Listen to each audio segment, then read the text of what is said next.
Donc, on est au complet avec Gonzalo Birn, qui est architecte, qui ne présente pas, avec Georges Figueira, qui est critique, qui va nous répondre en anglais, mais on va faire avec.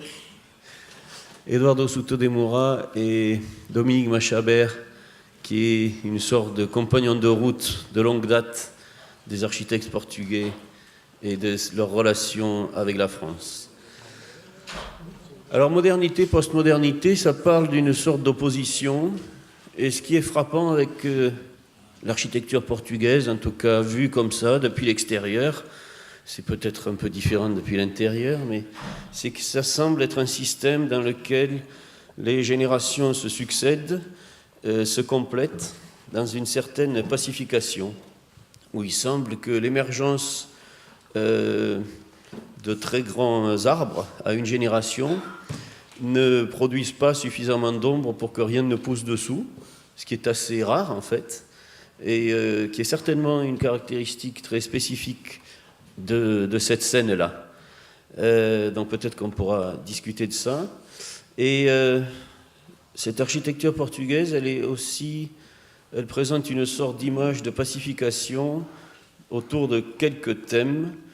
Car si on la replace à partir de la passionnante table ronde de ce matin là, sur les rapports entre politique et les conditions d'émergence d'une architecture nouvelle adossée à des événements politiques et sociaux, c'est spécifique au Portugal, mais bien entendu, ces questions autour de l'intérêt pour la ville, l'intérêt pour continuer à produire une architecture, mais qui renouerait avec la réalité, avec un certain aspect ordinaire, avec la question du logement, avec des questions sociales et qui appartenaient au champ de l'architecture moderne, mais que l'architecture moderne orthodoxe avait résolu dans des formes,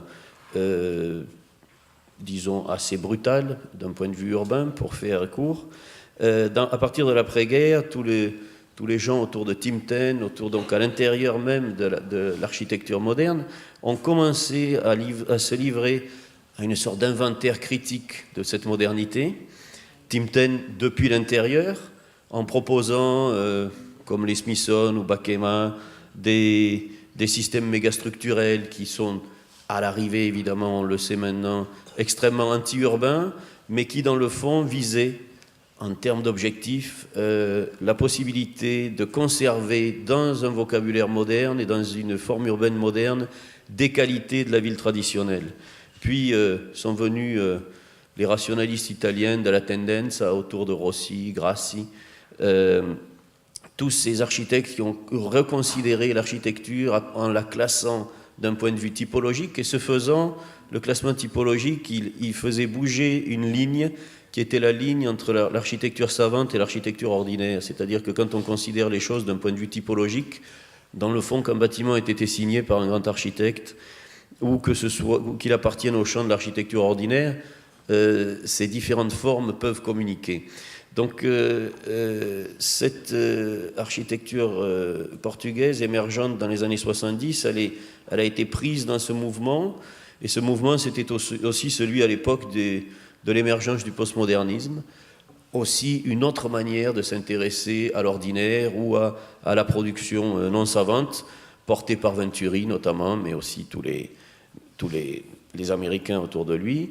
Et à partir de là, on va pouvoir un peu discuter de la manière dont au Portugal est apparue cette architecture très spécifique, dans le sens où elle a réussi à renouer avec la ville, renouer avec une réalité prosaïque, disons, sans pour autant créer de récits artificiels, c'est-à-dire sans recourir à l'historicisme, sans remanipuler de manière incessante la matière d'un contexte. Et donc j'aimerais qu'on puisse discuter aussi tout à l'heure, après les présentations, de la manière dont on pourrait envisager qu'une architecture soit contextuelle sans qu'elle soit pour autant mimétique. Et peut-être vous pourrez nous expliquer comment vos bâtiments justement arrivent à tenir sur ce fil de rasoir, de ne pas céder au mimétisme sans pour autant être des objets purement autonomes.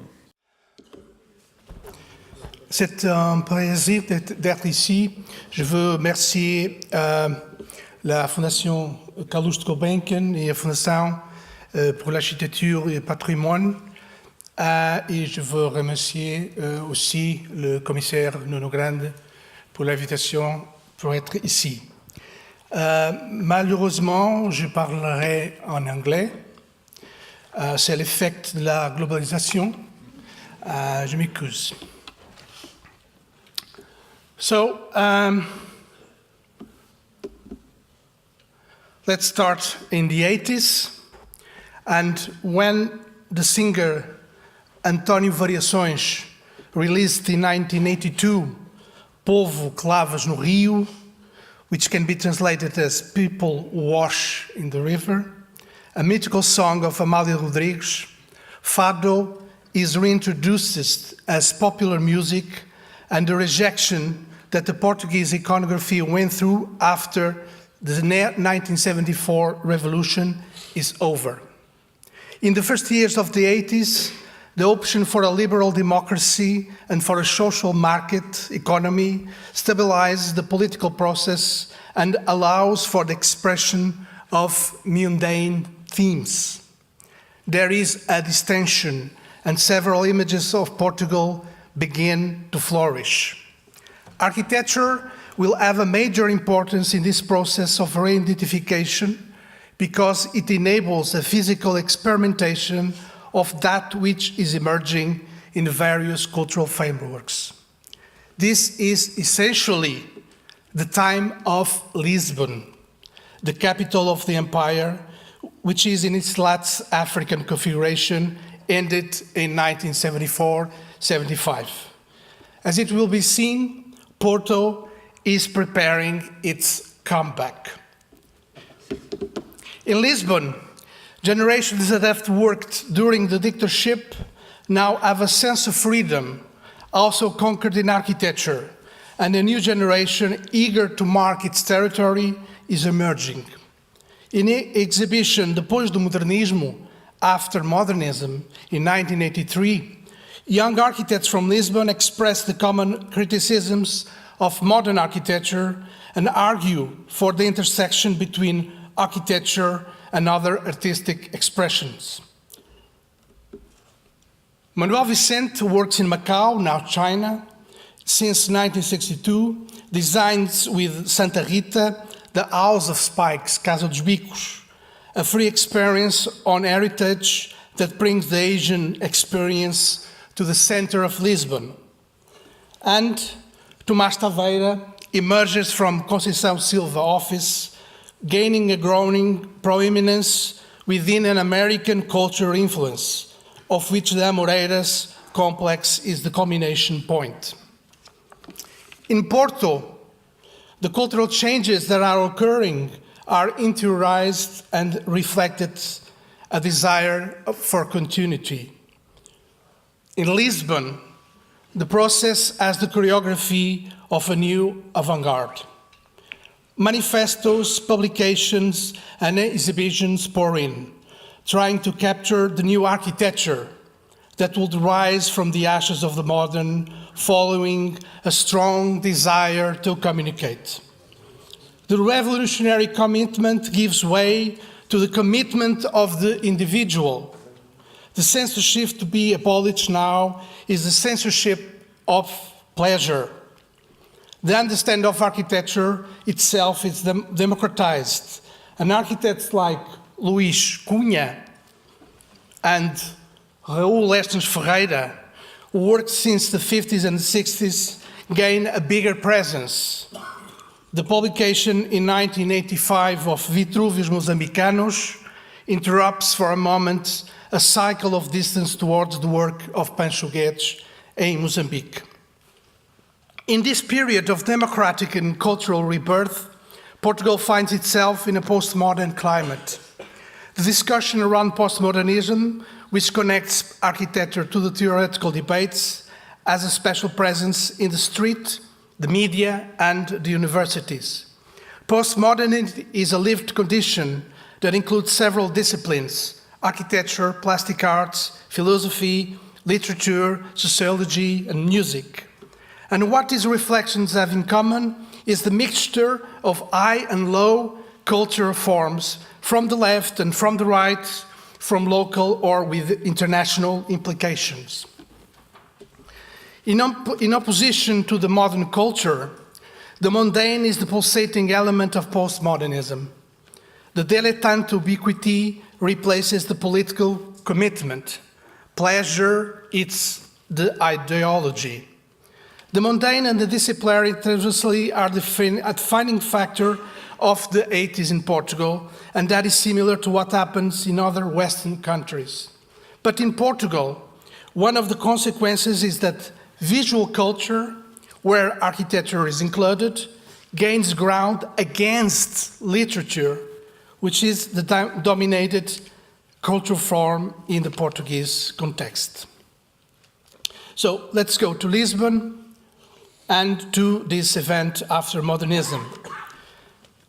In fact, after modernism, the House of Spikes and the Amoreiras are three essential marks of Lisbon in the 80s. The set of initiatives that occurred under the title After Modernism encompassed several areas: architectural, visual arts, fashion, dance, theatre, and music, and it had a large public repercussion.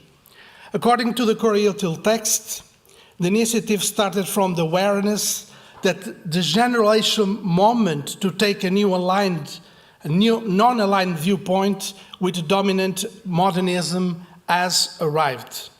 This postmodernism is therefore tentative, nebulous, but nevertheless confident in the crossing and flourishing state of architecture as an artistic and parlante expression. A group of little houses contain the projects, echoing the Strada Novissima that Paulo Portuguese created for the 1980 Venice Biennale. The new vanguardist choreography of after modernism needed opposition, and the no participation of the Porto architects played an essential role in the event's mythology. By sending a text analyzing the evolution of Portuguese architecture, the Porto architects rejected the concept of the event and refused to participate. The Lisbon-Porto polarization that occurs in the 80s does not stem only from personal or institutional differences, but it means, in fact, a cultural battle going on. The intervention in Casa dos Bicos by Manuel Vicente and Santa Rita was a direct transposition of the theory and practice developed in Macau to a heritage building in Lisbon. Designed within the context of the 17th Council of Europe Art, the rebuilding of the House of Spikes, Casa dos Bicos, ruined by the 1755 earthquake, was proposed following existent iconography. The reconstitution of the Spikes facade didn't reproduce, however, an historical truth, but instead created an ambivalent, playful space. The new old facade of the Spikes was disrupted by the surreal design of the window frames by António Marques Miguel and by the introduction of eccentric elements such as the big stairway or the glass plane in the rear facade. It was neither a reconstitution following a criteria of authenticity nor the tradition of distinguishing the old from the new. We were at the heart of postmodernism, replacing the truth with an elaborated game of mirrors. In the 70s and 80s, Tomás Taveira is responsible for several projects that define an itinerary for postmodernism and that have become landmarks in Lisbon. As a self-proclaimed spokesman of the postmodernism movement in its internationalist dimension, Taveira also promoted architecture, underlining the visual culture that characterized the new condition of the architect. The Amoreiras complex had a large public and media impact. It embodied the idea of the democratized luxury that was desired by the Portuguese society in the post-revolution context. The model of the shopping center until then a gloomy structure, is replaced by a colorful space filled with plastic resonances to historical elements. These three objects show Lisbon taking the initiative through the desire-oriented neo-vanguardism of a new generation in after-modernism, with an experimental postmodernism in the eyes of Spikes, or in real time with one of the styles of the time that was freestyle postmodernism in Amoreiras. Lisbon architects like Gonçalo Birne, with an already distinguished work, or João Luís Carrilho da Graça of the new generation, occupy a different position. They will therefore occupy the empty space that it's open in the 90s, when postmodernism no longer has a stage. So let's go to Porto. And as I have already mentioned, and now we see this image again, in Porto there is an reluctance in accepting the end of modern, while in Lisbon there is a celebration of the beginning of something. Ironically, this reluctance from Porto in accepting the terms of the rupture is more postmodern than the neo-vanguardism presented in aftermodernism, which is essentially modern. In any case, the relevance of Porto's architecture is by then well established, as in Álvaro Siza, a protagonist with a growing international impact. At the end of the 70s, Siza starts working in Europe, as we saw.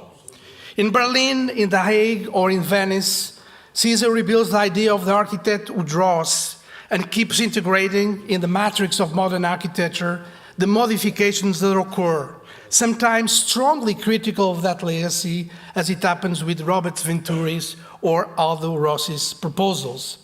In Siza's work, the conquests of the heroic period of the 20s and 30s are reinvented with local, pre-modern elements and classic deviations, creating the impossibility of a clear categorization. So, Porto adapts the postmodern to its feeling, trying not to change its skin, being, as Siza writes, far from the optimism and from the clear working tools of the 50s. It is within a process of re-evaluation of modern architecture that Porto leaves the 80s. But sometimes something odd, something strange happens, as it is the case of the Matosinhos Town Hall by Alcino Soutinho, which adopts a free neoclassicism in the facade and therefore a surprising monumentality. What allows the connection between the Porto School and postmodernity is the uninterrupted artisticity that stems from the genesis of the Beaux-Arts and the presence of history, from the lessons of Fernando Távora to the lessons of Alexandre Alves Costa. And the work of Siza, which gains unexpected historicist and playful features like the echo of other architectures. The Avelino Duarte House, in particular, in its reference to Aldo Floss, seems to propose a rappel à l'ordre that reveals a moral criticism toward postmodern drifts. With its matrix established, the theater of architecture culture can flow, as it is apparent in the building of the Faculty of the Architecture of the University of Porto. It is no longer a pure architectural experience, says Rafael Moneo, describing an architecture of architectures. The work of Siza now arises as a cartographical architecture that refers to earlier testimonies and voices and recurrently to its own voice. Emotion becomes read also through that referentiality, and that is a definition of postmodernity. After working in Siza's office, Eduardo Souto de Moura brings the tradition of the Porto School to a new performance, with an unexpected Miesian option and raising the Aldo Rossi debate of the disciplinary autonomy. Porto finds an exit and expands the field opened by Cisa. Where Cisa's architecture is delicate, so to the Moura's has a strong expression. If Cisa deals with the organic, quoting Alvar Aalto, so to the Moura recovers rationalism and occupies Mies' architecture. Away from ideology and with a playful feeling, so to the Moura's work, although strong, paradoxically deals with the dichotomies that it does not want or can't resolve. Authentic, false, natural, artificial, work of art, anonymous work, technician, artist, technique, style, internationalism, localism. As for Cisa, after Europe, the decade could only end with the recognition of Lisbon.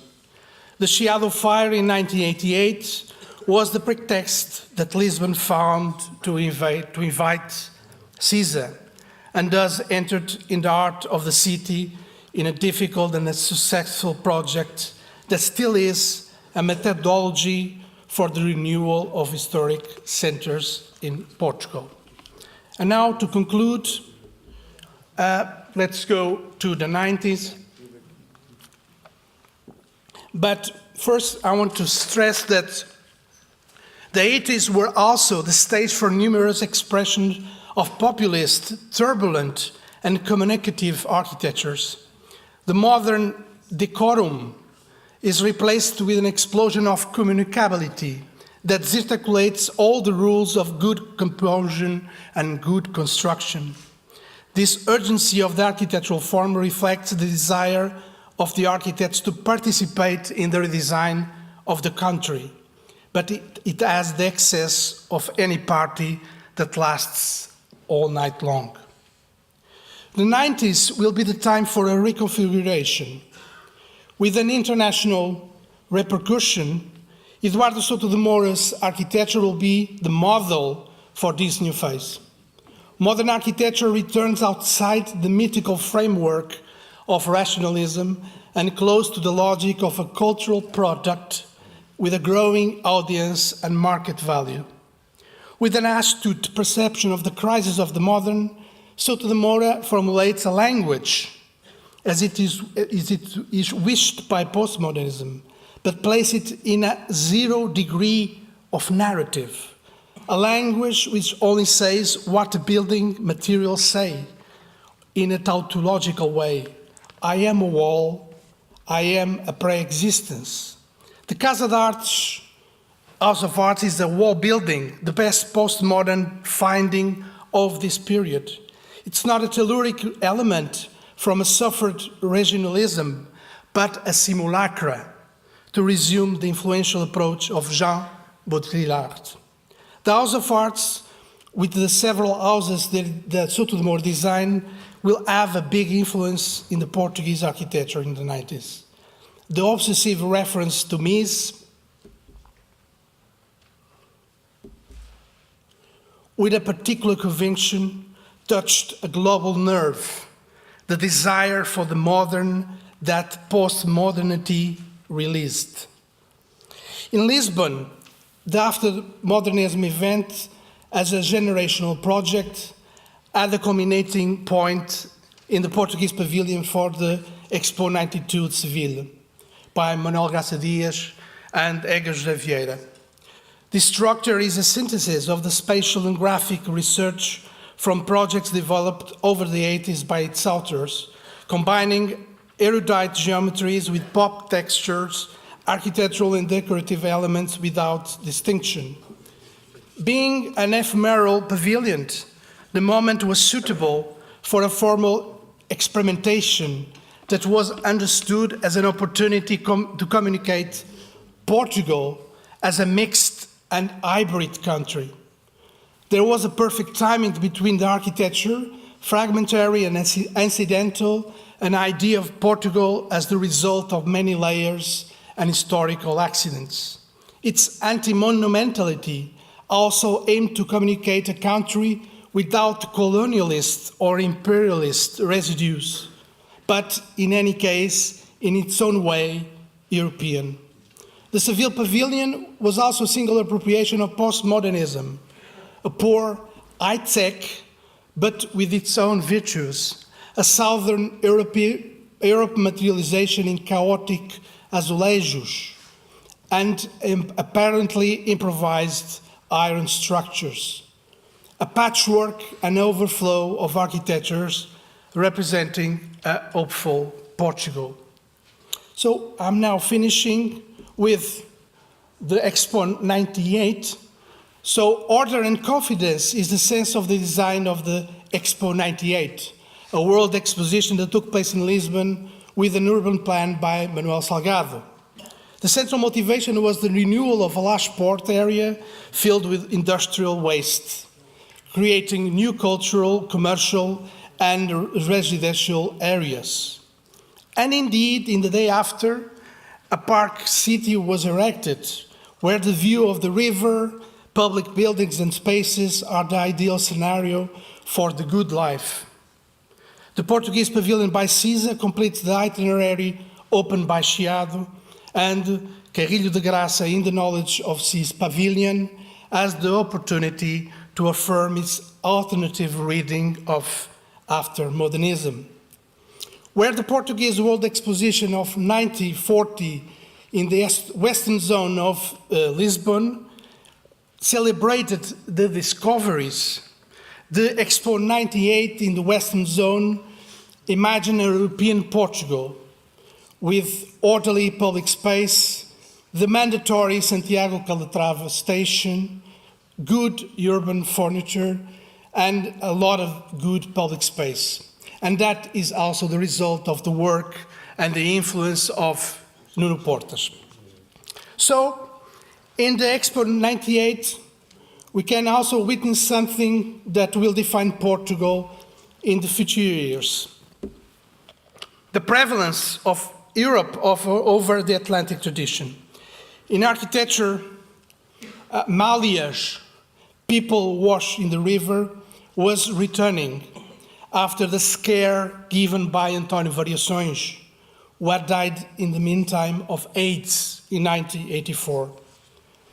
At peace with the past, with a consolidated democracy and belonging, at peace with the past and with a consolidated democracy and belonging to the European Union, Portugal entered the new century with hope and optimism.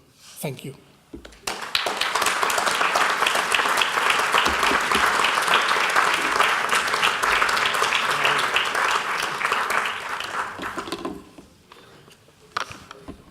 Merci beaucoup. Attends, peut-être on peut poser une ou deux questions d'abord. Oui, très éclairant de voir le postmodernisme portugais. Parce que c'est vrai que vous tous qui êtes là, vous avez un peu effacé tout ça. Hein, parce que vous êtes devenus les arbres qui cachent la forêt.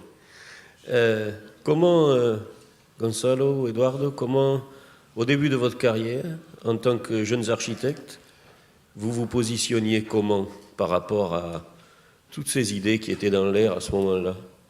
Pourquoi vous n'êtes pas devenu postmoderne au sens stylistique du terme? Moi, j'ai devenu postmoderne parce que j'ai adopté le moderne comme style et pas comme idéologie. Alors, c'est une façon de goût et de préférence pour les matériaux, la structure, le langage du moderne. Mais il n'y avait pas beaucoup de raisons pour le faire. C'était une intuition et une rêverie, un espoir après de 50 ans de fascisme où le moderne était interdit. Alors c'était un espoir. Mais c'est une attitude, pas de conviction idéologique. Ce n'est pas l'héroïsme du moderne. Mais du coup, tu veux dire que toute la relation à l'historicisme, par exemple, était impossible parce qu'elle était attachée à l'ancien pouvoir, par exemple? Non, ce qu'on a, dans mon cas, ce qu'on a eu, c'était un peu une rechasser, on dit rechasser un peu la colonne et le fronton, parce que toute l'architecture officielle de Salazar, c'était comme ça. Alors, si les signes du postmoderne, c'était comme on vit la colonne, le fronton, après la Révolution, quand j'ai commencé à travailler, avec des chiffres, il faut faire 500 000 de maisons, il faut faire 120 hôpitaux, 4000 écoles. Alors, avec des frontons, on ne va pas le faire. Alors, on a été pragmatique et on peut résoudre les deux choses. C'est avec un tir, tuer les deux oiseaux. C'est choisir un langage technique, pragmatique pour le faire. Et c'est pour ça, d'un point de vue, que Mises et son technicisme étaient opératifs. Et l'autre question, c'était, on ne pouvait pas continuer les 50 ans de langage officiel. Parce que quand Porto a refusé d'entrer dans l'exposition à Lisbonne sur le postmodernisme, on a écrit un texte, moi non, j'ai participé, j'étais jeune, mais j'étais César, Vescosta, Tavora, en disant on ne peut pas le faire parce qu'on a eu 48 années de postmodernisme. Et pourquoi maintenant le faire, une exposition? Ça devient ridicule. C'est pour la raison. Ok. C'est répondu. Donc c'est aussi la spécificité d'un moment politique quoi, qui vous a préservé de certaines dérives en fait. Bien sûr. C'est bon? Oui. Bon, oui, j'ai suivi Eduardo. Je crois que de mon côté, c'est un phénomène peut-être un peu différent dans le sens que je partage très franchement ce que Dennis Scott Brown va dire plus tard, non? Quelques années après l'émergence du style ou des styles, disons, du postmoderne, en disant que peut-être l'émergence de ce mouvement en tant que style, c'était un peu précoce. Et en fait, ce que je veux dire avec ça, c'est qu'en fait, quand il est parti, en fait, j'étais au bureau de Nuno Portes et Nuno Titone Pereira, qui avait déjà, à un certain moment, parti dans une direction, je dirais, un peu révisionniste du moderne, non? Et c'est-à-dire de transition sur le moderne, surtout à partir des tendances italiennes, mais je pourrais dire un peu à Porto, avec l'autre moderne qui n'est pas le moderne orthodoxe, qui est plutôt le moderne nordique ou hollandais même, non? Qui en fait essaie de repartir sur une autre voie, peut-être un peu plus organique ou quelque chose comme ça. C'est vrai que du point de vue de la connaissance, de la philosophie et tout ça, en fait, on avait pas mal de gens qui avaient déjà la conscience d'entrer dans un nouveau cycle de l'histoire qui s'annonçait postmoderne, non? Mais le saut qu'ils ont fait directement sur une sorte de langage, à mon avis, c'est un phénomène typiquement anglo-saxonique. Et pourquoi anglo-saxonique? Parce qu'en fait, c'est aux États-Unis où tout devient un style, non? C'est aux États-Unis où le moderne européen, à travers Philip Johnson, devient international style, non?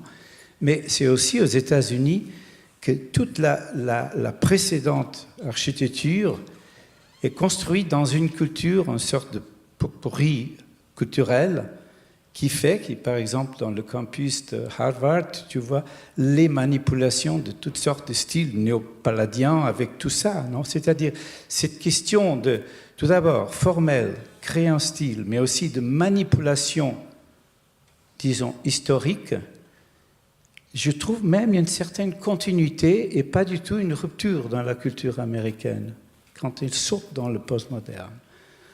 Pour dire que, à mon avis, le postmoderne, en fait, en tant qu'expression, c'est typiquement anglo-saxonique. C'est vrai qu'on peut trouver des formes en Italie, mais c'est une autre voie. En Italie, en fait, on regarde l'histoire avec d'autres yeux, qui ne sont pas les yeux américains ou anglais, non? Et rien, je le dis, ça c'était déjà en fait un peu, quand c'est parti cette exposition à Lisbonne, en fait il y a eu cette sorte de confrontation entre Porto et Lisbonne dans un certain sens. Mais moi je me suis trouvé un peu, pas très à l'aise, disons, de parler de ça. J'avais fini le projet de Chelas et aussi la salle après à Casal das Figueiras. Et c'est vrai qu'il y a aussi des options de langage là qui sont un peu, comme Édouard disait, plutôt du moderne, dans un mouvement où au bureau, par contre, on travaillait sur un organicisme plutôt italien de Quarone, Ridolfi, Albini et tout ça. Non? Mais rien, c'est peut-être une autre interprétation de ta question, je pense. Et toi, Dominique, tu voyais ça comment à l'époque? Ces Alors, expériences? moi, je connaissais rien à l'architecture. Et le premier architecte que j'ai rencontré, c'est Tomás Taveira, le type qui fait... Et j'étais très impressionné, mais je connaissais rien à l'architecture. Et il m'a reçu à Lisbonne, très sympa. C'est un type très sympa. Et il me racontait des choses et je disais, eh bien, ça doit être ça l'architecture. Et puis il y a eu Chiado. Et je tombe sur un texte d'Alvaro Siza. Et j'ai dit, je veux rencontrer ce mec qui écrit ce texte. Aujourd'hui, nous avons à redécouvrir l'étrangeté magique et la singularité des choses évidentes. Moi, ça suffit, ça, pour que je fasse le voyage, je te donne un coup de fil, et il a dit OK. À Chiado, non? J'avais préparé mes questions méticuleusement, comme un enfant prépare ses devoirs.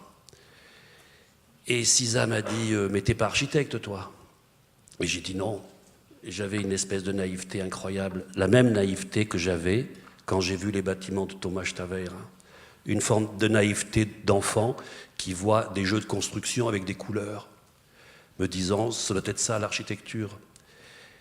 Et j'ai vu l'intelligence qu'il y avait chez Siza d'abord, et puis une intelligence portugaise que j'avais déjà vue, que j'avais déjà pressentie chez ceux qui m'ont donné le virus portugais, c'est-à-dire les immigrants. Moi, je suis né en France, je suis français, dans un milieu d'immigrants, et j'ai vu là la chose portugaise de faire en dehors de son monde, en dehors des capacités qu'on a à faire les choses, avec les moyens qu'on a, l'espèce de pragmatisme poétique à se débrouiller avec les choses. Et c'est avec les immigrants que j'ai commencé à comprendre, très, très jeune, commencé à comprendre qu'il y avait une chose portugaise qui devait s'appeler universalisme. Et l'universalisme, ce n'était pas la postmodernité, ce n'était pas Taveira, c'était sans doute être très très près du local, au point que le local pouvait être sublimé.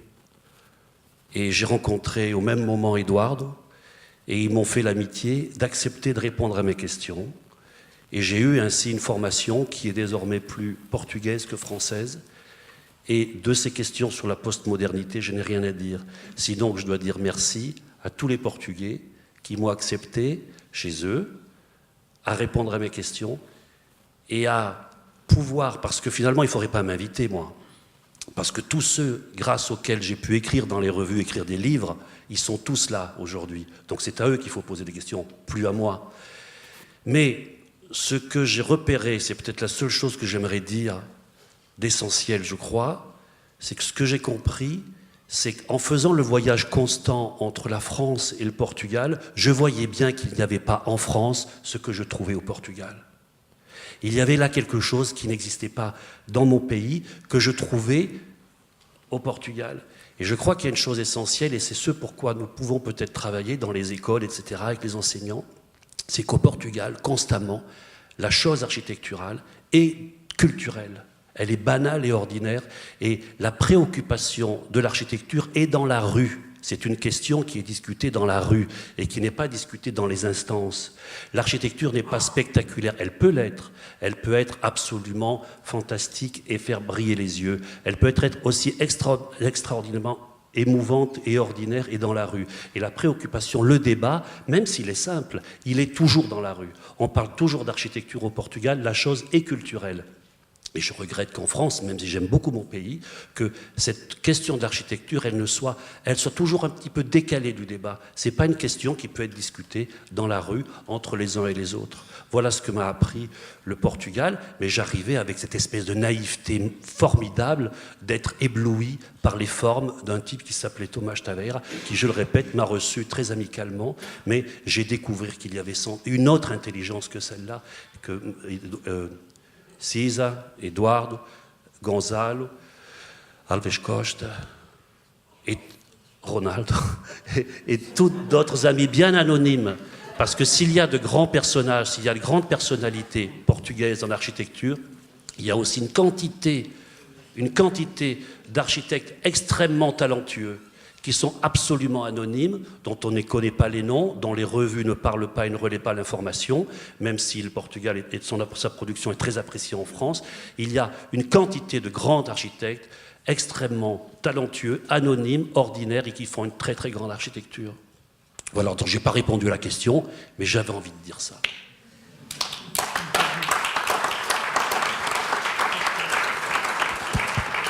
Well, if I can say a word or two about what Dominique said, and I want to thank him for, of course, his very friendly words, but I'm afraid I don't recognize anything in my own experience in what he said. And really, I want to make a strong speech against this idea of Portuguese authenticity or Portuguese purity in architecture, where everything comes from the ground and from the site and from the drawings and from this almost like bon sauvage kind of approach. Because I think that one can find, as Eduardo said in his very low voice at this beginning, the idea that Portuguese architecture and Portuguese architect is very manipulative, very theoretical, very disciplined in his ideas, and his will to have clients and to have awards and to have a presence in the universal, in the European and in the American culture, and not just in the rectangular, this primitive Atlantic rectangle. So I think that what Eduardo said at the beginning was that he was doing modernism without ideology, and that to me is a definition of postmodernism. And that is also a definition of style. I think that, of course, we are dealing with styles, we are dealing with visual culture, we are dealing with the capacity, the amazing capacity of Eduardo Sotomayor being an historicist architect without history or without, the classical orders, but with an amazing sense of collage culture, of working within Aldo Rossi's ideas or Robert Ventura's ideas or Mies van... I mean, the way he steals from Mies van der Rohe is almost a crime, I think. And it really is a postmodern kind of approach. It's one of great capacity of moving towards the history of architecture, one that we cannot find in the orthodox view of modernism. And I repeat what I was trying to say. The wall of stone in the Casa das Artes is not originalist. It's not really stone. It's an idea to conquer architecture and to conquer clients. And he managed that very well. So I'm for the artificial and for the manipulative and for the very, very clever idea of the Portuguese architect, not just a child with good instincts.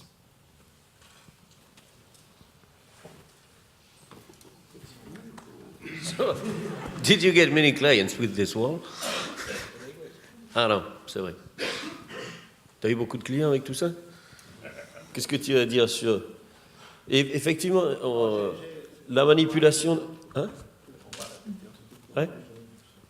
Non, je suis d'accord avec lui parce que je ne sais pas si ce que j'aime dans mon pays, c'est la culture, c'est la mixité. Alors, parce qu'on est un peu périphérique à l'Europe, à les grandes décisions d'avant-garde et les centres où sont nés les grands centres des avant-gardes d'architecture. Alors, ces choses arrivent chez nous un peu en retard et traversent beaucoup de géographie. Alors, notre roman, on dit, notre roman, il y a mixité avec les byzantines. Le gothique, c'est un tardo-roman. La Renaissance, c'est le manuéline, c'est un peu Renaissance tardive. C'est Renaissance comme avant-garde, c'est gothique tardif. Blabla, néoclassique. Alors, 50 ans de fascisme avec un postmodernisme de fronton pour toutes les écoles, palais de justice. Le postmodernisme, il entre, il trouve un autre postmodernisme. Alors, il y a toujours un décalage. Et ça peut être un retard, mais peut être un avantage. Et par exemple, je pense que là, on a parlé beaucoup de CISA aujourd'hui, et sa grande chance, c'est être entre les deux.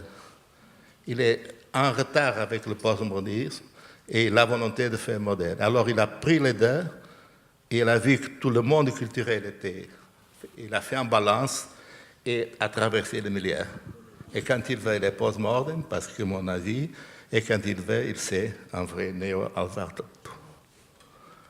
Ça, c'est une chose. Alors, quand il parle de... Je pense que... pourquoi j'aime Venturi? Pas pour l'imiter, pour faire l'imitation du modèle. J'aime la tête quand il parle de la complexité. L'architecture, c'est très complexe, il y a beaucoup de croissements. Et chez nous, le Portugal, tout le grand moderne, c'est étrange, c'était en Afrique, ce n'est pas à Lisbonne ou à Porto. Et ça, pour moi, m'étonne. Je l'utilise comme croisement. Et pour moi, le plus, ça, c'est une grande contradiction. Le moderne, c'est la vérité du matériel système constructif qui donne le langage. Et on peut choisir Mies van der Rohe, mon héros, en disant c'est le type moderne. Ce n'est pas vrai, c'est tout faux chez Mies. Tous les angles sont fausses. Tous les verticaux sont fausses. Il habitait dans un édifice néoclassique. Il refusait le verre et la lumière. Et ça, j'adore cette contradiction. C'est très portugaise. Donc un monde maniériste. Tu veux répondre? Un monde maniériste, alors, en fait. Parce que ce que tu décris, c'est le maniérisme. Hein, ça a l'air d'être quelque chose, mais c'est autre chose, en fait. Peut-être on pourrait voir quelques exemples de cette manière si détendue et si complexe à travers ta présentation. Et ensuite,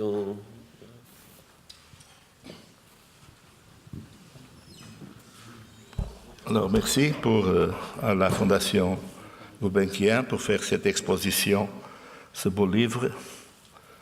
Et je suis arrivé, je n'ai pas rien préparé, et m'ont donné une peine en disant que nous m'a demandé pour montrer le crématoire en Belgique de Coultrix. Ça a été un concours. Ça, c'est une route qui va à Coultrix. Ça, c'est un cimetière de Secchi, en béton. C'est un centre sportif et c'est un parking. Alors, ils ont donné le cimetière. Ça, c'est en bois. Ils ont donné cette partie cimetière pour faire le crématoire. Tout le monde a fait ici en bas, parce que les gens, ils venaient ici, ils projetaient les cendres ici, et j'ai proposé entre les deux, entre la route et le paysage. Alors, c'est le centre sportif, le parking, peut-être une cafétéria. Je fais une rampe et un mur long. Et c'est une rampe on entre dans un patio, on entre le foyer, la salle, et ça, c'est l'entrée publique. Et les gens, ils sortent après, parce qu'il y a une règle dans les crématoires qu'on ne peut pas sortir pour la porte de l'entrée, pour ne pas se rencontrer avec deux groupes. Et ça, c'est la division, c'est l'entrée de service et notre rampe. Et on voit ici un peu l'influence, à mon avis, ça c'est la Belgique plate, gris, J'ai choisi le cimetière, c'était en béton. Je ne voulais pas affirmer contre Seki. Et j'ai utilisé les mêmes matériaux, la même horizontalité des édifices de la piscine de l'Est, la Brick House de Miss Van der Rohe, Frank Lloyd Wright. Et on voit l'entrée, le patio avec un arbre, le foyer, deux salles, une petite et une grande. Et après, on peut sortir par là.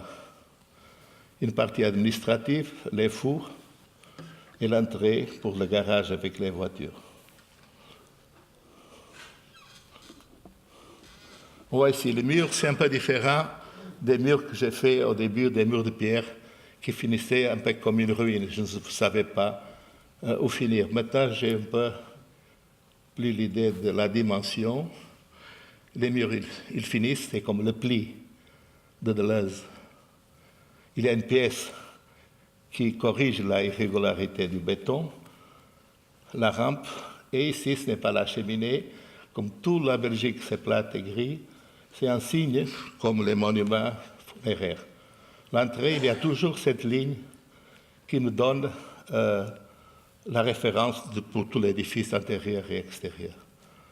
On entre, la grande salle, le foyer.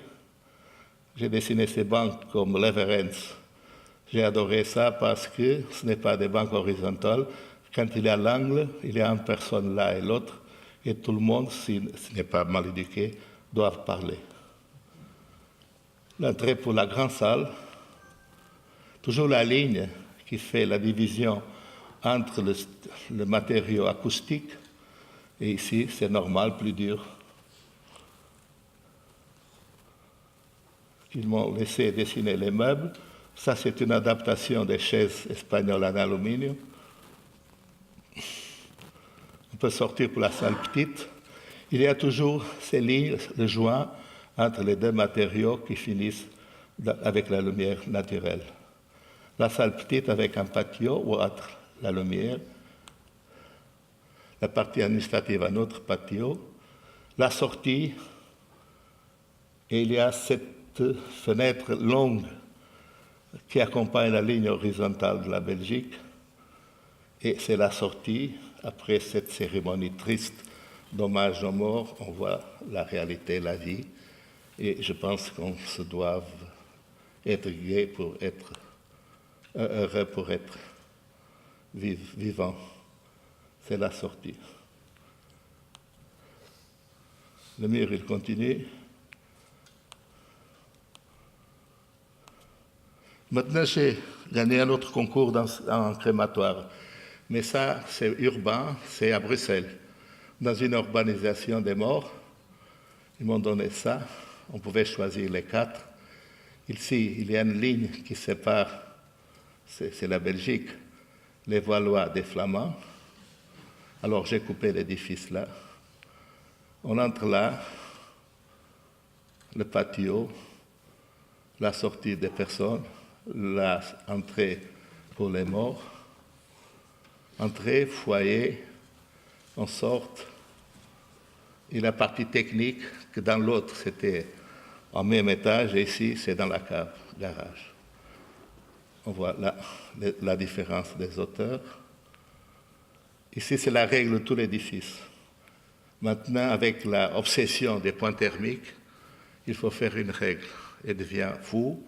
Et c'est la contradiction, c'est que l'isolement, c'est plus large que le matériel elle-même. C'est comme se promener avec une t-shirt plus épais que l'imperméable. L'entrée, patio, et on descend légèrement, parce que je vais descendre pas beaucoup, pour prendre en hauteur plus basse, pour faire la grande salle sans la voir, c'est comme surprise avec 4,5 mètres. La sortie pour une cafétéria, toujours la même ligne, la grande salle, toujours avec lumière naturelle, la petite salle, cafétéria avec un patio, on peut ouvrir les fenêtres en été. Et après, un journal portugais m'a demandé pour faire un projet à Porto. C'est l'Express, il y a un journaliste ici. Il y a dans un site magnifique que je connais très bien. Ça, c'est Saint-Victor qu'on a parlé beaucoup ce matin. J'ai passé presque toute mon école à travailler ici et après dans la salle. Et à la fin de Saint-Victor, il y a un terrain vide. C'était la plateforme où existent les anciens dépôts pour laver, je ne sais pas dire en français, pour laver les vêtements. Là. Ça, c'est le cimetière, il n'y a pas de crématoire.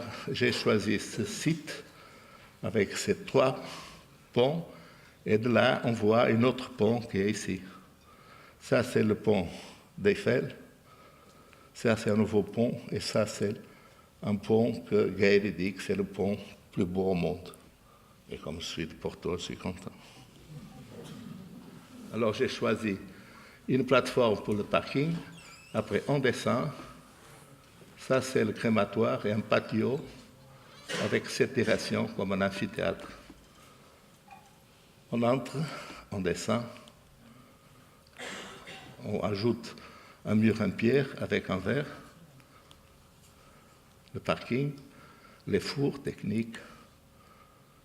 Ça, c'est une salle pour les condoléances de la famille, la cérémonie. Et les gens, ils sortent par là. Il y a 7 salles pour les compliments à la famille. Ils peuvent sortir pour une autre entrée. La coupe,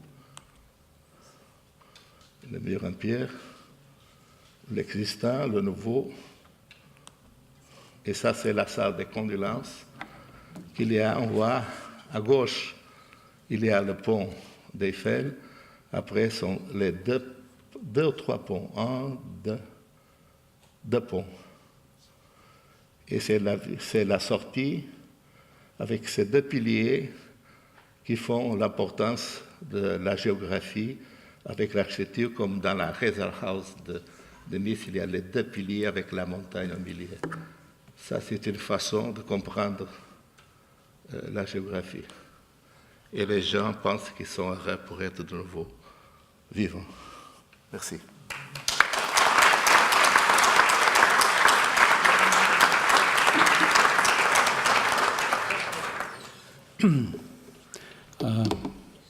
Bonsoir. Moi aussi, je remercie l'invitation soit à la Fondation Gulbenkian, mais aussi à la Cité de l'Architecture pour cette opportunité. Et je félicite aussi toute cette initiative que demain on verra dans l'expo, mais que j'ai déjà vu quelques photos, et je crois que c'est l'occasion de saluer parce que apparemment ça me semble assez bien. Alors je dois revenir un peu en arrière parce qu'en fait j'irai parler du projet de Shellas, qui est un projet qui était fait avant les interventions Sahel. Et ce n'est pas du tout une intervention Sahel, c'est du logement social collectif d'une certaine densité dans les paramètres qui étaient à l'époque et qui avaient aussi, disons, des ancêtres ou des références qui étaient prises, bien sûr, aussi pour le projet.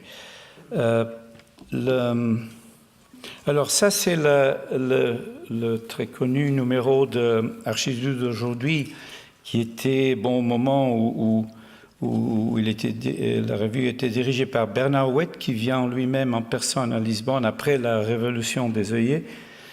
Il s'agit de 1976. Et en fait, c'est tout un numéro qui parle de la transformation et de ce qui se passe à cette époque-là.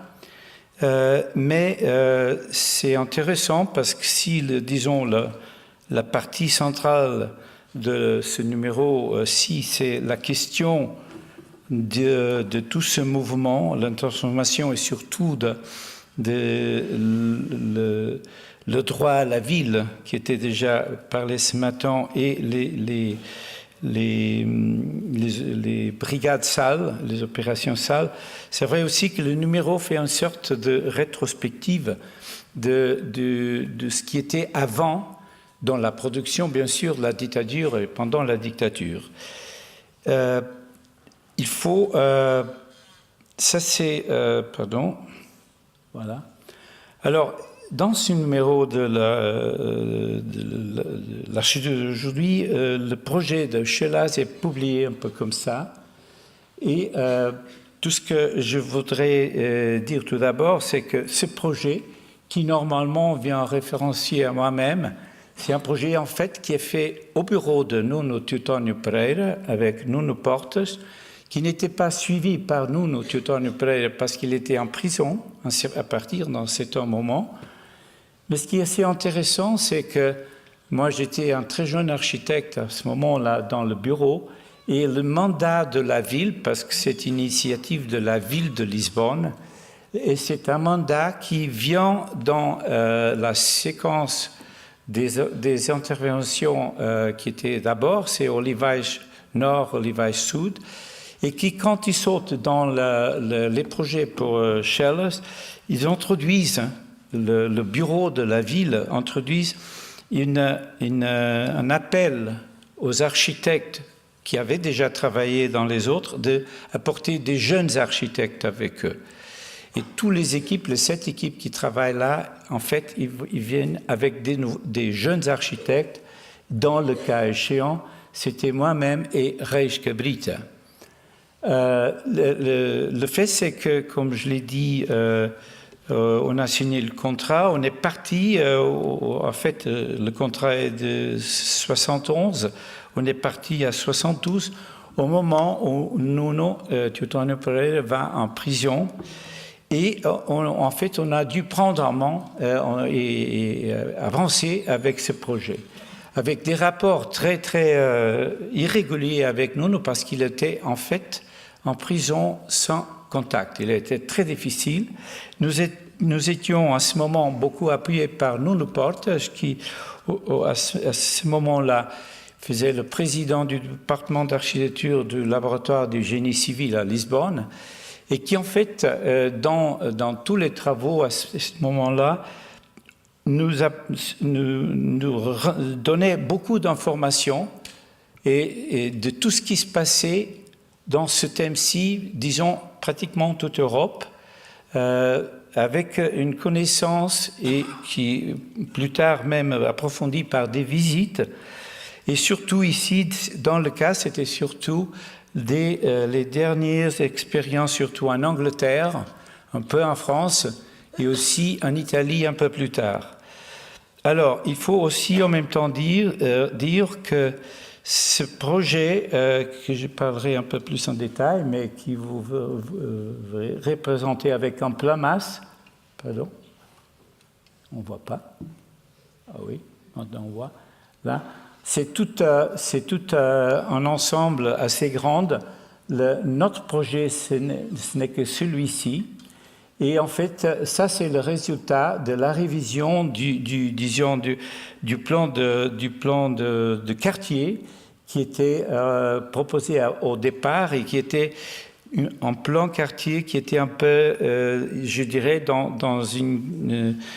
qui était assez proche par exemple, de Toulouse, le Mirail et Candélis Josique Wood, c'est-à-dire un plan qui était basé sur une circulation et avec une sorte de stratification de routières, dalles piétonnières et les logements absolument au niveau des piétons.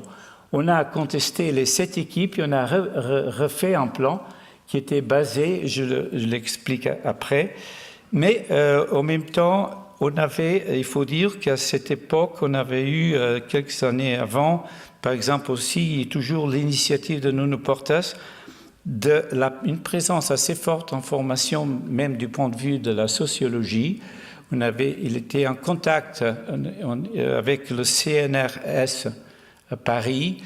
Schombardelov, il était venu à Lisbonne à la fin des années 60, toujours invité par Nuno Portas. pour une discussion sur le logement social. Il faut dire que le Portugal, il n'avait pas énormément d'interventions, mais quand même d'une certaine et d'une bonne qualité. Le peu qu'on faisait, surtout centré autour de l'organisation de Caixa de Providência et aussi, surtout, de l'initiative des mairies, soit à Lisbonne, mais aussi à Porto. Bon, alors, ce que je vais tout de suite, je passe quelques références que j'ai même visitées, pratiquement au même moment qu'on travaillait. Le tout premier, c'est Park Hill à Sheffield, Jacqueline Iver-Smith, que en fait, c'est assez connu. C'était cette sorte d'espace, des cours polygonales qui, dans des continuités, des bâtiments à coursives, plusieurs étages, avec quelques équipements collectifs, qui avaient cette sensation d'une haute densité, un espace public organisé comme des cours, et c'est un des exemples qui n'existe plus parce qu'il était implosé déjà, mais ça c'est ce qui était là. Le deuxième exemple que je passe, c'est Galarathèse, qui en fait, il était à peine parti aussi le projet pour l'instant parce qu'il est terminé à 1974. Et là, c'est aussi Aldo Rossi avec Carlo Aimonino. Et maintenant, on parle de l'Italie. Ce qu'on voit, soit le bâti, soit aussi les espaces qu'il génère comme espaces collectifs et qui étaient très intéressantes, soit aussi, disons, une certaine horizontalité qui est très présente aussi dans le projet de Schelas. Mais, et ça, c'est un ensemble qui, en fait, est très bien tenu actuellement. C'est peut-être de ce que je montre celui qui reste, même s'il a subi une procédure un peu de gentrification actuellement, mais qui est bien tenu et conservé dans la banlieue de Milan, et que vous connaissez sûrement avec des aquarelles de Aldo Rossi, les vues sur tous les espaces d'articulation. Je parle plutôt que le bâti, même si le bâti, il a toujours le thème des coursives aussi, le thème de l'horizontalité. Le troisième, c'est l'exemple de Robin Hood Gardens, du couple Smithson à Londres, et aussi à nouveau soit le rapport avec cette idée de répétition des niveaux de la rue piétonnière, un auteur qu'on voit très bien dans la section, qui est articulé avec des typologies, des morphologies qui sont aussi pensées dans le cas de Schelas en articulant des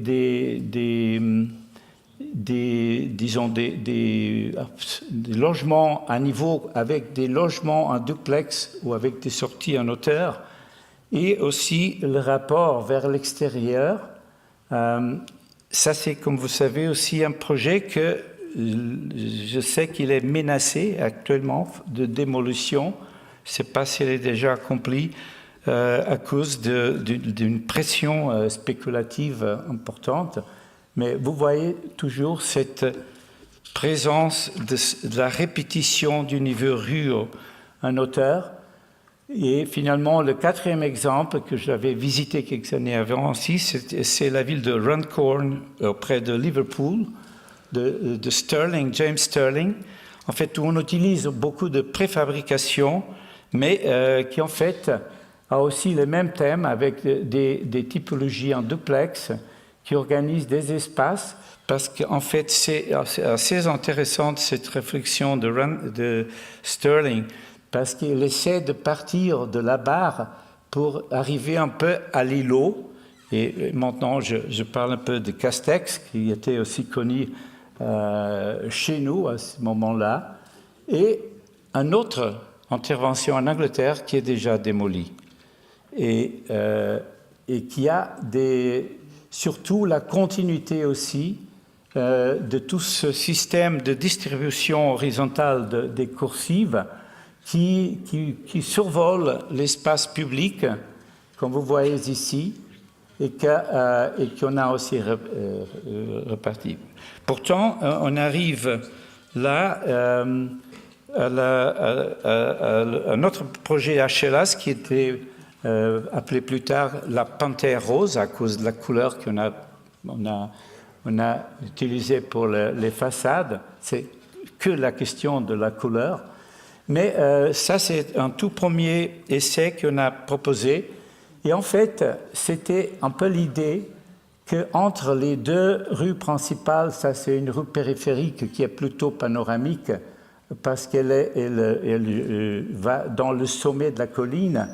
Et une autre, de la distribution, l'idée c'était d'utiliser une forme comme ça et en essayant de la répéter pour faire un tissu, disons, plus d'une quadrillage, parce que comme ça, entre ça et ça, avec des connexions entre les deux et une autre rue intermédiaire, mais je peux vous montrer après, c'était une idée de répéter cette idée qui à la fin a resté isolée parce qu'on n'a pas arrivé à l'accord avec les architectes qui touchaient à Tours d'arriver à une forme plus porose, avec une porosité plus forte de tout l'ensemble. Pourtant, ça, c'est l'ensemble. À la fin, comme vous voyez, ce sont des grands bâtiments avec un niveau au plafond et avec une sorte de rapport assez fort avec la topographie parce qu'il y a une vallée qui passe comme ça, en définissant une place centrale et en faisant une sorte de dualité entre les façades qui regardent l'extérieur et les façades qui regardent l'intérieur, où vous comprenez tout de suite tous les systèmes de superposition des coursives comme un système spatial qui croise avec des ponts, là et là et là.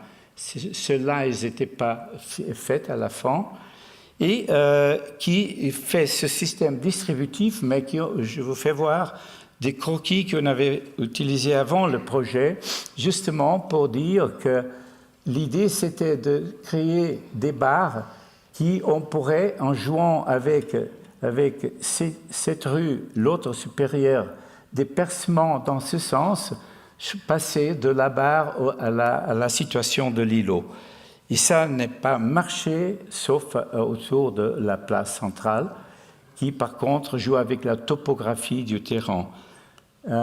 Voilà, alors ça, c'est un peu la question, c'est-à-dire on a pris le logement, il se développe à partir d'un niveau jusqu'à un autre niveau, c'est-à-dire la topographie, elle vient mesurer par contraste avec l'horizontalité du plafond, et pourtant ce qui touche le terrain, c'est différencié parce que sont les deux étages du commerce et quelques espaces de rangement pour les utilisateurs, qui habitent les appartements.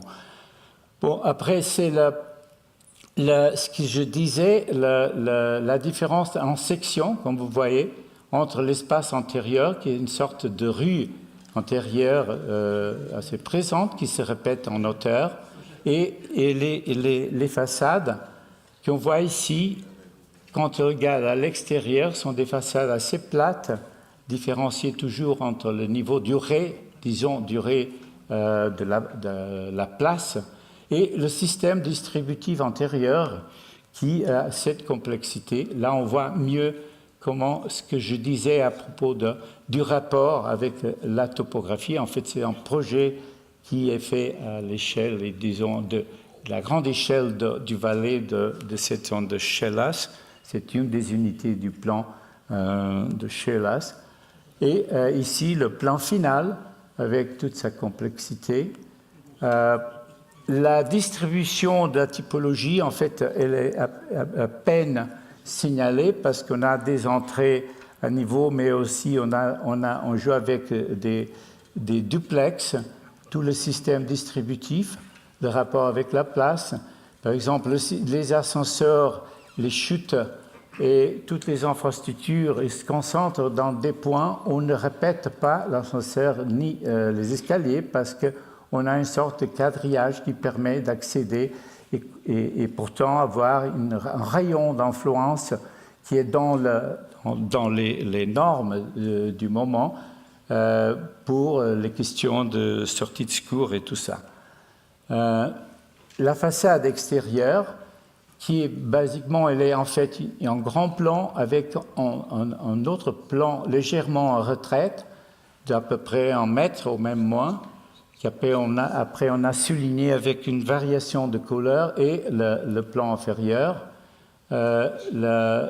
l'arrière de la place avec les systèmes de cursives et des ponts,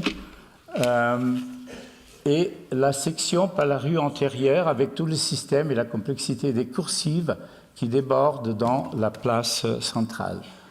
Ça sont des photos déjà après la construction. Pendant la construction, on voit ce que je vous disais, les 2 plans, une façade qui s'y traite un peu comme une sorte de pot tout au niveau avec l'élément de transition vers la vallée et les éléments en retraite, ou sinon l'intérieur qui est tout à fait un autre monde beaucoup plus contrasté. Ça c'est en photo de chantier, on n'avait pas encore terminé ni même pas la rue. Le bâtiment il était presque fini, comme vous voyez c'est les 2 rues principales, celle-là et celle-là, et une autre intermédiaire qui était pensée pour articuler cette sorte de quadrillage. Finalement, des photos récentes qui étaient faites pour l'exposition que vous verrez demain, c'est l'état actuel. En fait, le quartier avec des transformations, je dirais surtout des adaptations qui sont faites par les résidents, des interventions qui ont adapté et articulé à d'autres façons de vivre. Et ça, c'est toute une autre histoire, parce qu'à la fin, les gens qui viennent y habiter ici sont une sorte d'opération tardive, un faux salle, qui est une déclaration, c'est une décision de la mairie de Lisbonne qui dit ce bâtiment il est fini, il est prêt, alors il y a tout un bidonville qui dans 2 fins de semaine sont transportés ici avec des camions, avec des gens qui n'avaient jamais eu aucun rapport parce que comme je l'ai dit, c'est un typique programme de logement social avec une sorte de profil d'utilisateurs basé sur la statistique, sur des règles de surface minimale, des coûts, etc., etc. Ça sont des photos récentes, disons, qui montrent comment ça, quand même, résiste. Ça, c'est très intéressant parce que c'est des travaux d'entretien récents.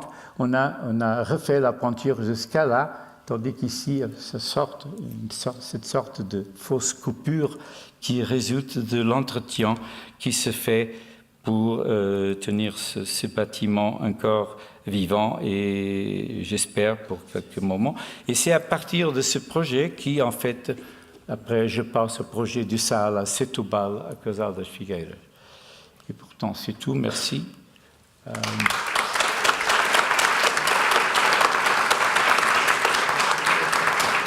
Merci. Alors, pour continuer peut-être la discussion autour de la question de comment faire une architecture qui prenne en compte un site, un rapport à l'histoire, un rapport à la ville, enfin tout ce qui est, tout ce champ d'idées qui est apparu au moment où vous débutiez. C'est étonnant de voir comment, à travers les 2 projets que vous avez montrés, ou la série de projets que tu as montrés, Eduardo, beaucoup de ces bâtiments assimilent le bâtiment à la rue, ou ton crématorium à Courtrai qui est constitué d'un mur plus que d'un bâtiment, le dernier qui négocie cette relation avec les ponts. Tu parles du site avec les ponts, mais tu parles aussi des 2 poteaux qui cadrent le paysage, la relation avec les infrastructures. On dirait que peut-être les questions architecturales, là, elles sont vues depuis la discipline architecturale, mais comme un peu décalées vers un autre champ, celui de la géographie, celui de la grande échelle, comme aussi peut-être pour éviter la question du vocabulaire architectural. Est-ce que jusqu'à quel point vous assumez un vocabulaire architectural ou une pure abstraction, par exemple? Non, il n'y a pas pure abstraction. On peut arriver à là, mais il faut travailler avec la réalité. Alors, ce que je pense rien. Ce que je vais essayer d'expliquer, c'est que l'architecture, c'est toujours contre nature. Il y a la nature, qui est faite pour Dieu, peut-être. Et après, on ne peut pas dormir avec la pluie. Il faut faire des toits, des fenêtres, des ponts. Et il y a l'architecture artificielle pour faire contre la nature. Alors, cette intervention dans la nature, la géographie, n'a pas besoin d'être contre. Et différents, sont 2 mondes différents, se complètent. On a besoin des architectes et des ingénieurs. J'ai fait une fois un article qui disait Dieu ne devait pas se reposer au 7e jour, parce qu'il a laissé beaucoup de choses pour nous faire. Alors, on a une différence, mais on n'a pas besoin d'être contre, de firmer une agression. Alors, on doit se séparer, ça c'est nature, ça c'est architecture, pas de démagogie, les cavernes comme ça, mais n'a pas besoin d'être agressif. Parce que si tous les 30 000 architectes au Portugal, c'est un pays très petit, décident d'être agressifs et décident de firmer, moi je suis l'artiste et mon ego va changer ce paysage, tu peux imaginer comment va finir le Portugal. Alors j'ai toujours attention avec cette distance qu'on a parlé ce matin, de brechtienne, de la représentation, comme ça, cette distance qu'il faut avoir. Il faut être artificiel, mais être différent, mais pas agressif ou faire une guerre. Alors, ce que j'essaie de faire, et ça est de plus en plus difficile avec l'âge, c'est essayer de comprendre qu'est-ce que le site qui n'est pas parfait, qui a besoin de quelque chose. Sinon, ne demandez pas à faire un crématoire là, faire un stade dans une montagne. Ce qu'il a besoin, quelle est l'énergie positive qui va ajouter à quelque chose de négatif qui est là, absente et a besoin de quelque chose. Alors, c'est pour ça que l'architecture a besoin de beaucoup de temps pour comprendre cette empathie entre les deux choses. Et à la fin, on doit faire le jugement si le chantier ou l'œuvre va bien. C'est quand j'adore visiter seulement une fois après finir pour voir le stade. Sans la montagne, sans le stade, avec le stade. Sans le stade, c'est mieux avec le stade. Et ça, c'est la grande décision. Est-ce qu'on devient heureux? Mais c'est toujours cette tension. On peut dire dialectique, ce n'est pas très à la mode. On parlait de dialectique, mais il faut le dire. Ils sont toujours différents. Mais être différent, ce n'est pas nécessaire d'être raciste. Ok, donc une activité de complément, en fait. Oui. Et mon texte s'appelle Adéquation. C'est une parole que je pense que c'est la clé de l'architecture. Ce n'est pas adéquation d'un point de vue d'être sympa, c'est adéquation d'un point de vue que Georges Lucas, le philosophe marxiste, expliquait de comment résoudre les problèmes. Parce qu'il faut les résoudre. Donc volontariste, mais pas destructeur, en fait. Oui. Il faut que ça soit mieux après qu'avant. Ouais, de temps en temps, il faut faire une ruine, un peu. Et Gonzalo, tous les exemples que tu as montrés, là, que tu que tu as visités avant de faire ton projet, ce sont tous des exemples qui sont tous dans le champ de la critique moderne, à des titres divers, parce que Sterling était en dehors, Smithson était dedans le mouvement, Rossi était à l'extérieur. Tous y participent de la même dynamique d'une critique de cet ordre-là. Et aujourd'hui, avec le recul, comment tu apprécies ces tentatives qui ont été faites là? Parce que paradoxalement, on est là une assemblée d'architectes et d'étudiants en architecture, majoritairement, je pense. Et on est obligé de constater que tu nous montres un projet, tu t'es appuyé sur des références construites sur 4. Il y en a 2 qui sont démolies. C'est des références très récentes, en fait, à l'échelle de l'histoire. Elles ont déjà été considérées comme obsolètes. Et malgré tout, on les regarde encore collectivement comme des choses précieuses. Comment tu apprécies les tensions de l'utopie comme ça? Oui, c'est une bonne question, à mon avis, parce qu'en fait, je pense surtout aux générations, et nous sommes, disons, nous avons appris l'architecture surtout comme une forme de permanence, non? Et la ville comme une institution à longue durée. Et pourtant, on voit qu'aujourd'hui, en fait, on parle de plus en plus de vulnérabilité. Et tu vois comme rapidement, il y a des choses qui ne vont plus. Il y a des choses, tu vois ça par exemple dans toutes les friches industrielles, c'est un thème classique de notre temps. Mais tu vois aussi comment il y a une érosion incroyable sur les perspectives qu'à un certain moment on a sur la question du logement social, non? Et tu connais bien aussi, par exemple, tout ce que, là, à nouveau, un grand architecte et un grand ami, à mon avis, personnellement, j'ai eu l'occasion de... Bernard Rouet faisait cette critique de la ville moderne, du logement répétitif, quantitatif. Et bon, on ne va pas toucher par cette question. À mon avis, ce n'est pas seulement quelque chose à critiquer à l'architecture, au mouvement moderne, parce on oublie souvent l'Europe a eu cette faculté incroyable dans un siècle d'avoir 2 guerres mondiales, non? Et toute la reposition de la ville, c'est quelque chose qui dépasse vraiment l'architecture, à mon avis, parce que quand on parle de vulnérabilité, si tu veux, il y a la vulnérabilité naturelle, mais il y a aussi la vulnérabilité projetée, non? Par la science militaire, qui sait précisément, il suffit de prendre la télévision, voir ce qui se passe en Syrie, en Irak, pour voir comment on peut faire un projet très conscient de déconstruire violemment la ville. Bon.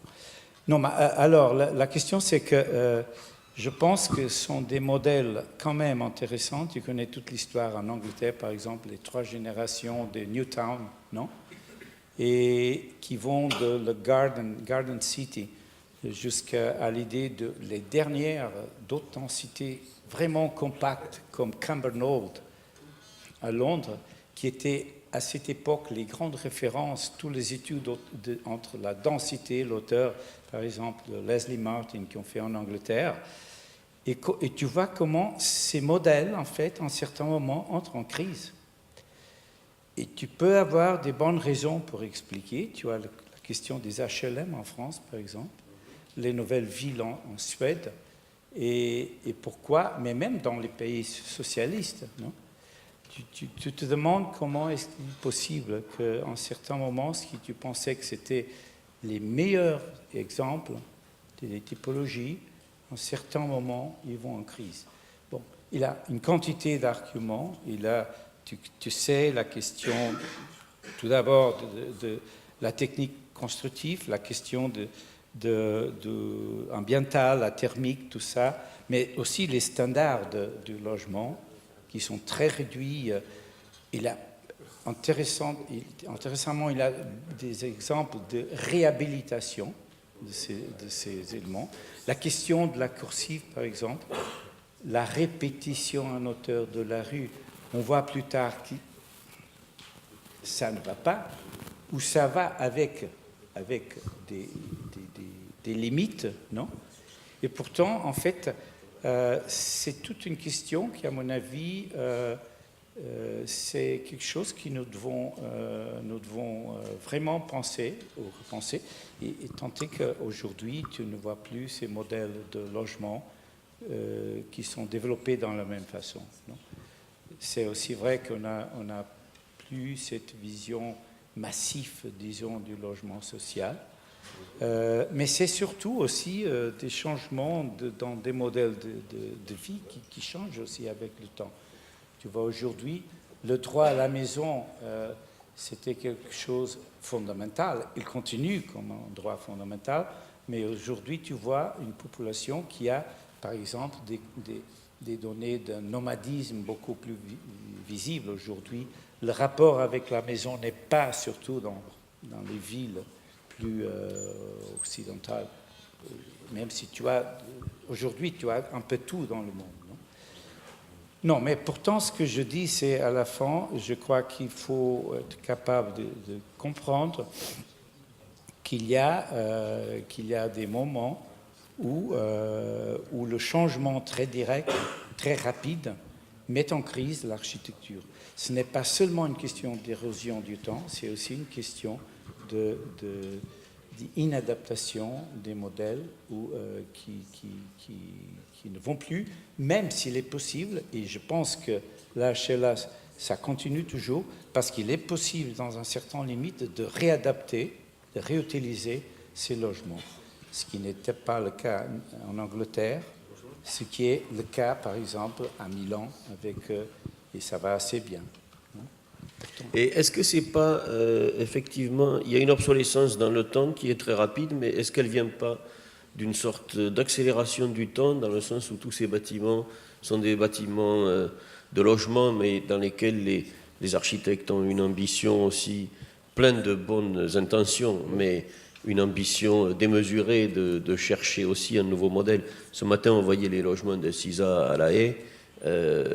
Ce sont des bâtiments qui vraiment rendent un hommage au fait que le logement, c'est presque une question absolument permanente, que c'est presque impossible d'inventer dans le champ du logement, je veux dire d'inventer avec le même caractère de disruption que les exemples que tu regardais.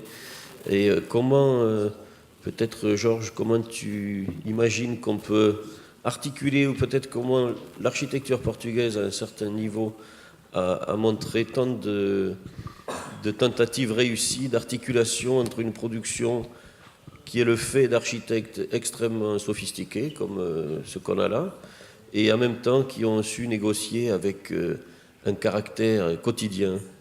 Par exemple, en France, je pense qu'aujourd'hui, je ne sais pas si je peux penser un seul architecte de ta génération qui montrerait un projet ancien, comme celui que tu viens de montrer, dans l'état sincèrement dans lequel il est aujourd'hui.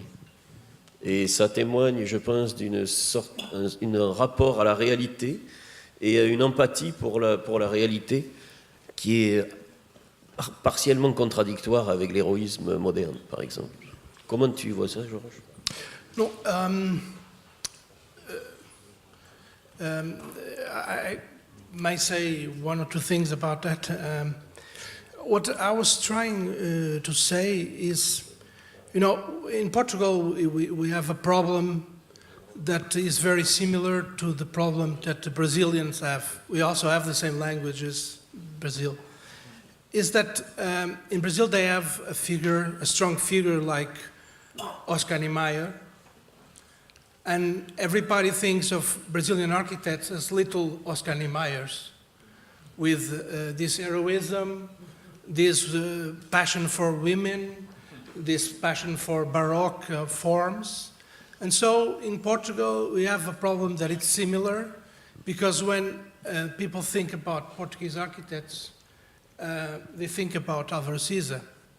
And not every Portuguese architect, I'm afraid, is as elegant as and resistant and integrity as the integrity of Álvaro Siza. So for me, it's very, very important to show that our beast, our animal, our architectonic animal, has several heads and has several vices and several ways of leading and dealing with mundane things, not just mystical or heroic things, but also very mundane things. That's why I brought here works by Taveira or Pancho Guedes or Manuel Vicente or Luís Cunha or Erasmus Ferreira, because really we can't afford to have this image framed as Siza, as Portuguese architecture. And that's why I think it's more interesting also for Europe to think Portugal as an hybrid and mysterious and enigmatic and also Atlantic and also African and also an Asian kind of culture, not just this very strict and very robust and very, almost messianic kind of architecture. That's why I always enjoy listening to Eduardo Souto Moura, because he says the most outrageous, most fantastic things, and nobody listens to him, because everybody is mesmerized with the images, because everybody is so in love with the images of Eduardo Souto Moura that nobody ever listens to the incredible things that he says. And that are what I'm saying also. He deals with this kind of mix of culture and mix of images and capacity to deal and to steal and to have several heads. I'm doing now this exhibition in Mozambique about Eduardo Souto Moura, which is called Oscilações, which is about the way Eduardo is always oscillating between things. And that is very, if you listen to him, you can hear him oscillate. But then we saw the images and we are very mesmerized and very in love with these images. So we are not all little Oscar Niemeyers, and please listen to Eduardo Souto Moura words.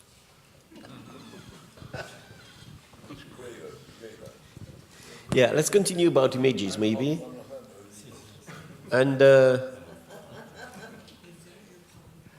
one of the issues of postmodernity is to bring back images Sorry? Ah oui, merde. Pardon. Ok, un des enjeux du postmodernisme, c'est de ramener les images dans le jeu, de ramener, de sortir d'une forme d'abstraction radicale, de ramener une série de signes, du récit, etc. Et comment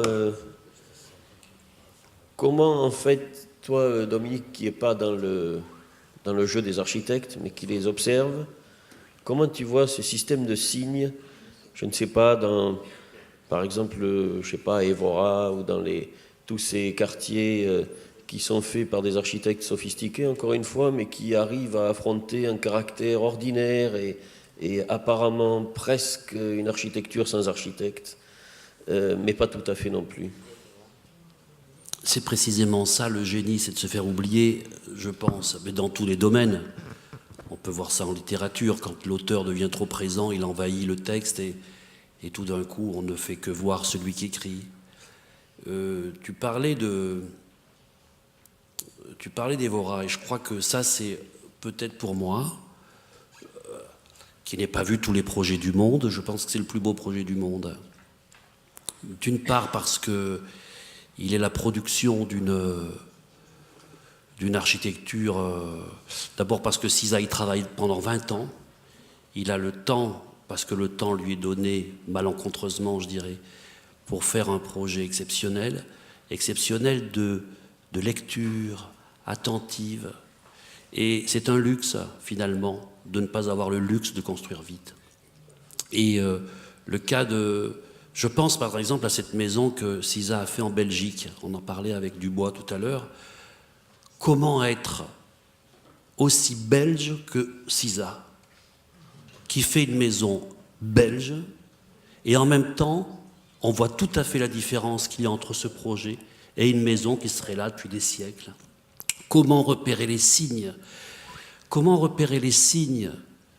Il faut avoir une capacité de lecture, ce qu'on dira un peu génériquement le contexte, avoir une capacité de lecture pour tirer du contexte l'essentiel du contexte et en restituer quelque chose qui est la même chose et quelque chose de différent. Je le dis bien mal. Mais parmi ces projets dont on pourrait dire, et je le tenais de Tavora qui disait à propos d'Evora que c'est finalement une ville grecque, une ville romaine, une ville portugaise au fond. Et peut-être la synthèse de tout ça, mais peut-être dans mon élan lyrique et littéraire, c'est de dire que le Portugal, c'est à peu près rassembler ce qu'il est possible de rassembler dans un contexte donné et dans un paysage donné. Ce que Cisa raconte par exemple sur Évora, c'est se dire que les conditions n'étaient pas réunies pour faire Évora. Et c'est précisément parce que les conditions ne sont pas réunies qu'on crée des conditions pour faire Évora. Évora est la production et le signe d'une architecture qui n'était pas autorisée. Et elle s'est autorisée de ne pas être autorisée. Ça va ? Eduardo, à propos de signes, tout à l'heure tu nous expliquais que cette verticale là sur ton crématoire de Courtrai, c'est pas une cheminée surtout, c'est un signe. Ça sert à rien, c'est juste un signe, c'est quoi? Comment tu le choisis?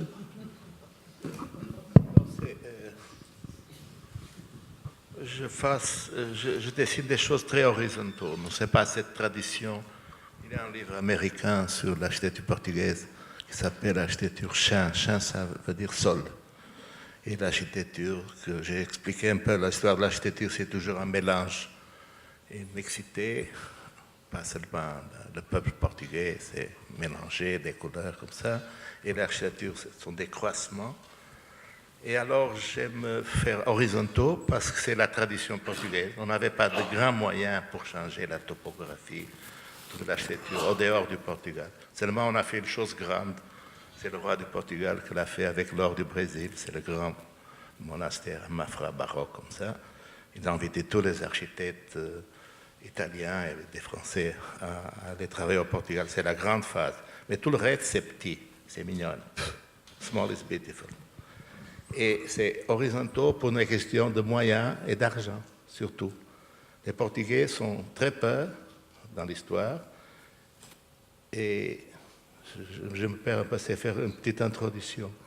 Et on avait un empire entre Portugal et la Chine avec 1 million de personnes.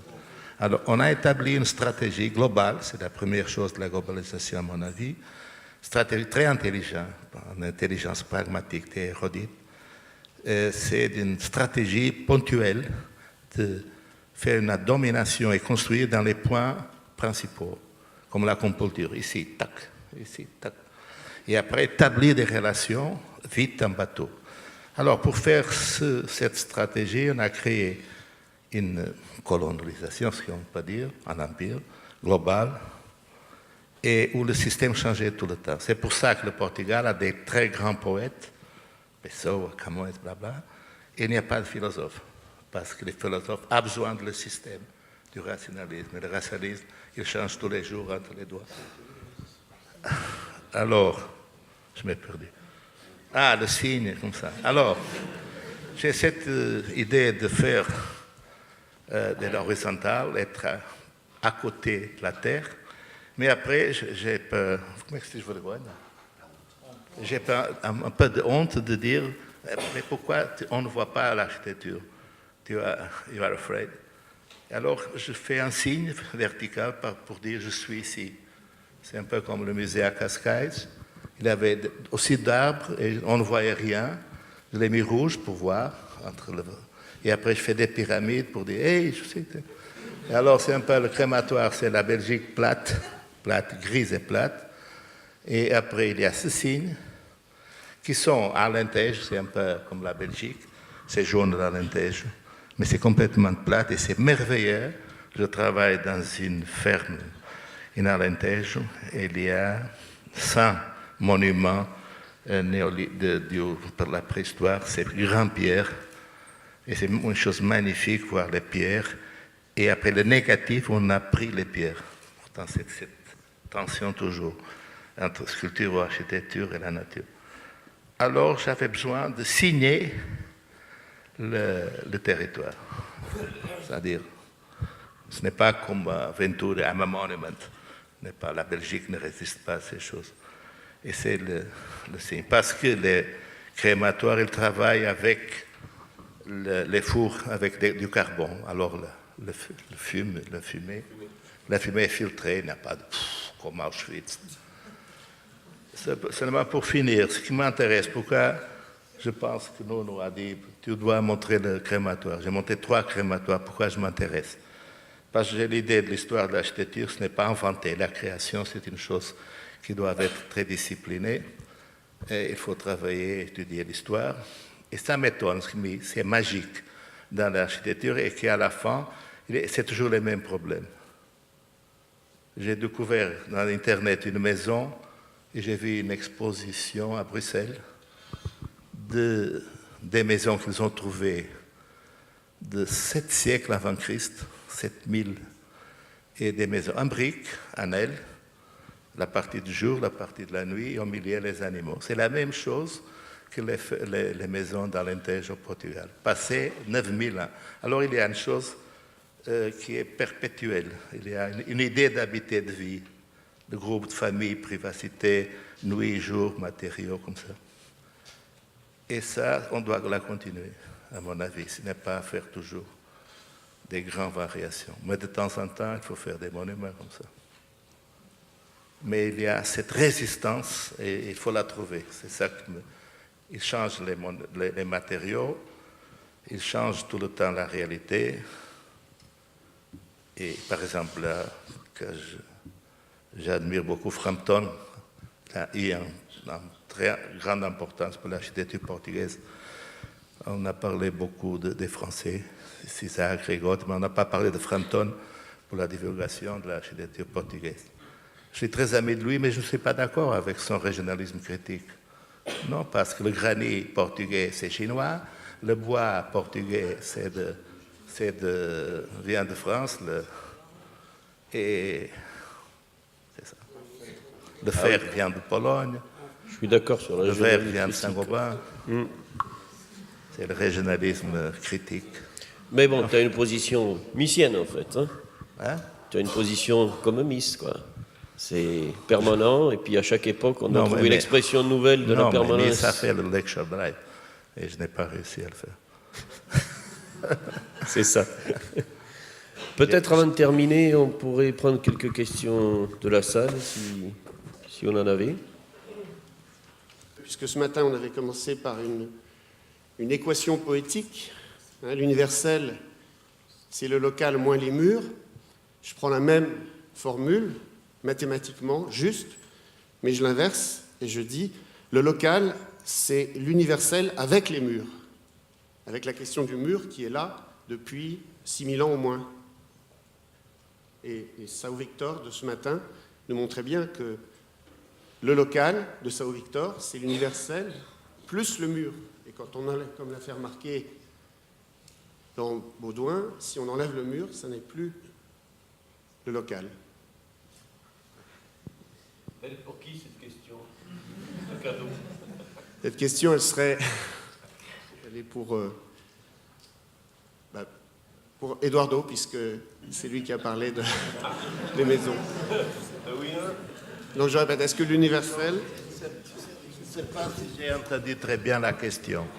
On dit, je ne sais pas, parce que c'est Cyril. Non, que Torga a dit que l'universel, c'est le local sans mur.